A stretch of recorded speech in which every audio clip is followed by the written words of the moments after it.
Informasi berikutnya, saudara, diskusi publik yang menghadirkan narasumber pejabat Kabinet Merah Putih di UGM berakhir ricuh. Mahasiswa menuduh mereka gagal dalam mengatasi kekhawatiran publik atas kondisi ekonomi, tata kelola, dan penerapan Pancasila sebagai ideologi bernegara. Diskusi publik yang digelar di Universitas Gadjah Mada, Yogyakarta bertajuk Pancasila, Fondasi Filosofis Negara Indonesia, Senin sore berakhir ricuh. 3 pejabat pemerintah yang menjadi pembicara, yaitu Kepala Badan Percepatan Pengentasan Kemiskinan Budiman Sujatmiko, Menteri Agraria dan Tata Ruang Nusron Wahid, dan Wakil Menteri Pertanian Sudaryono, harus dibawa keluar gedung gelanggang inovasi dan kreativitas UGM karena situasi yang semakin panas. Mahasiswa masuk ke aula dan menghentikan acara karena kecewa terhadap para narasumber yang dulunya adalah aktivis mahasiswa di era reformasi, namun kini justru telah menjadi pejabat negara. Aksi kejar-kejaran itu sebetulnya karena mereka menghindar. Kami tidak akan mengejar-ngejar mereka.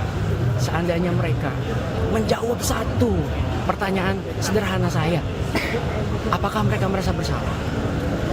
Tidak. Mereka justru memberikan pertanyaan balik dan juga justru mereka secara eksplisit merasa tidak bersalah. Budiman Sujatmiko membantah tidak merespons pertanyaan dari mahasiswa. Budiman menyebut saat itu belum ada sesi tanya jawab. Mahasiswa langsung naik ke atas panggung dan menghentikan dialog yang sedang berlangsung. Tidak pernah ada pertanyaan. Memang belum ada tanya jawab. Belum sampai pada tahap tanya jawab sama sekali, belum.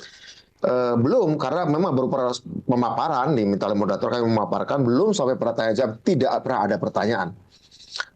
Tapi kalau kita spesifik, di titik mana sampai akhirnya ada protes dari mahasiswa yang sampai naik ke panggung, Bang?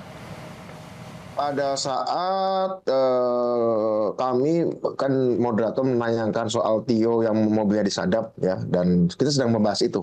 Kami sedang membahas itu, kira-kira begitu. Ya.